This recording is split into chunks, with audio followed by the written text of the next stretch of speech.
Do the rich people cringe and say, don't tell them that, Robert? Yes. Don't tell people what you know. Right. Keep them poor.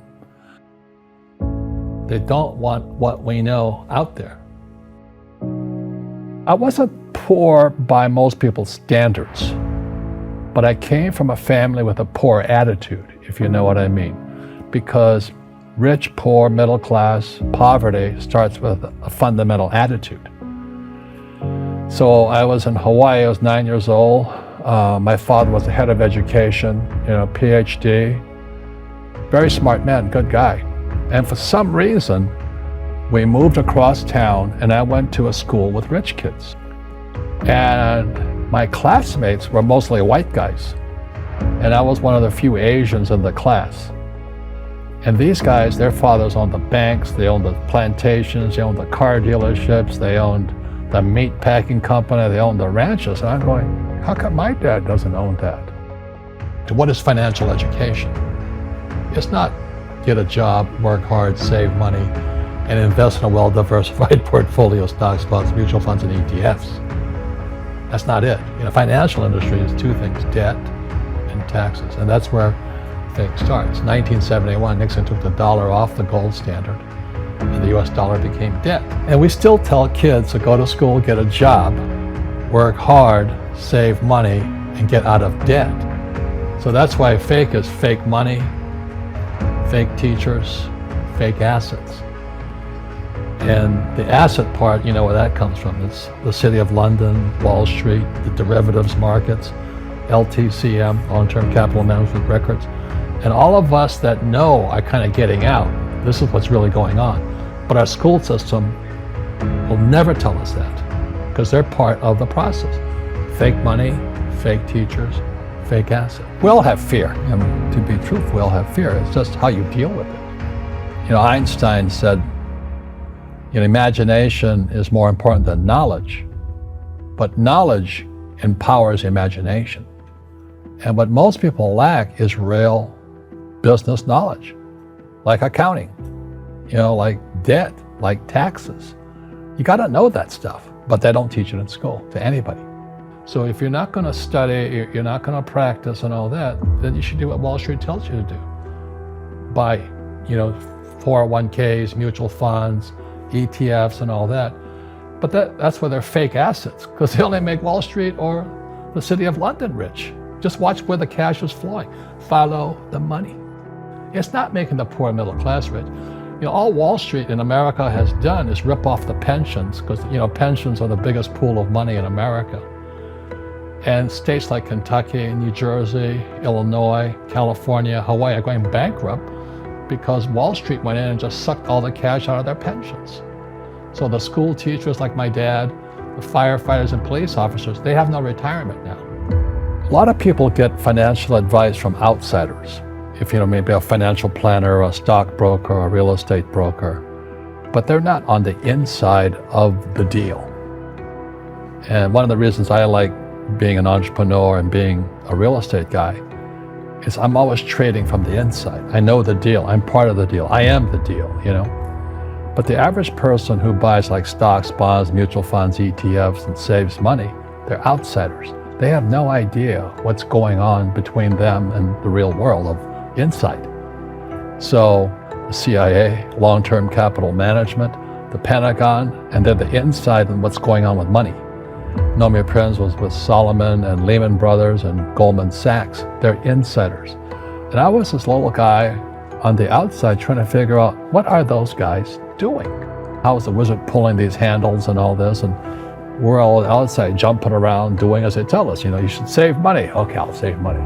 You should buy stocks. Okay, I'll buy stocks. You should put some money in bonds. Okay, I'll buy. And I said, there's a wizard in there. I want to know who that wizard is. So all these guys are screaming right now in America, tax the rich. I said, good luck. Because most of the guys complaining, they don't know there's three kinds of income. And the rich don't have jobs anyway. They have assets. And so the average schmo out there, a poor guy, sent the kid to school. They don't learn this. Our schools will never teach you that three types of income. Well, there's always three sides to a coin, heads, tails, and the edge. So which side of the coin are you on? From my side, it's fair. But this is the difference. Everybody can do the same thing I do, because the tax laws are for everybody. We don't say, well, the tax laws are only for the rich. No, the tax laws are for everybody to use if you have the right financial education. And the reason I'm an advocate of financial education, without that education, you'll have to pay taxes. You see, very few people will buy what I do, make $1 million and pay zero tax. This guy Bezos, well, he's $16 billion. How much tax did they pay on that $16 billion? Zero. An entrepreneur must know about money, or they're no longer entrepreneurs.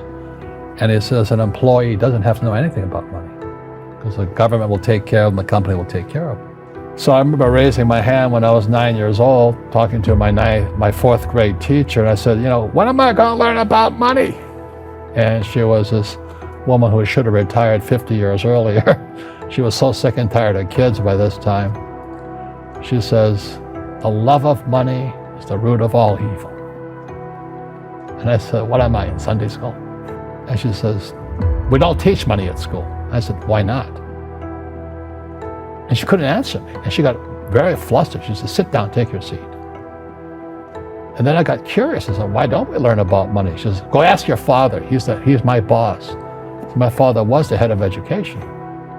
PhD, all that stuff. I go home and ask him, said, why don't we learn about money in school? And he looked at me and says, because the government doesn't let us teach that subject. The government tells us what we can teach and what we can't teach. Aren't we going to school to learn about money? He says, no, your job is to get a job. I said, but you get a job to earn money. He goes, no, you're supposed to just get a job. I went, no. Isn't the purpose of a job to earn money? He goes, you're correct. I said, so why don't I just learn about money? I can skip the job part, You can bypass that school system, because the school system will never teach you about money. The school system was designed to teach you to be an employee, which is important, or a doctor or a lawyer, a specialist, but never about money. But, unfortunately, the poor will always be amongst us, because it starts up here. It's in their words, and the words become flesh. But when they say, I can't afford it, or I can't do that, they go down. They become what they say. My PhD dad, he says, what do you think I am, made of money? I can't afford that. And my rich dad would say, that's why he's poor. Poor people say, I can't afford it, I can't do that, I don't have time. Because it's an escape. Poverty is passed on. It's taught in your families. And middle class is taught in families. The people right now who are sitting at home, who are struggling financially or worried about money or unhappy, they may be making a lot of money, but unhappy with what they're doing, it was probably taught to you. Your super ego was taught, get a job, work hard, or you'll never be rich, or the rich are evil. Or my success comes from spirituality, not finance. I've had financial crashes. I've had people stab me in the back, but they're all good because I grow from it. And that's spirituality. Right. People who are afraid of making mistakes, like they teach in school, they don't ever grow. Because spirituality is there's good and there's bad, there's right and there's wrong, there's up and there's down. Most people only want to be right. They only want to be positive. Well, you can't have that. That's not reality. So what I say to young people is, you find your game. So my game financially is business, number one. Second is real estate. And that's why I pay no taxes. That's why Trump pays no taxes. Legally, it is a combination of business and real estate that gives us an unfair advantage over employees.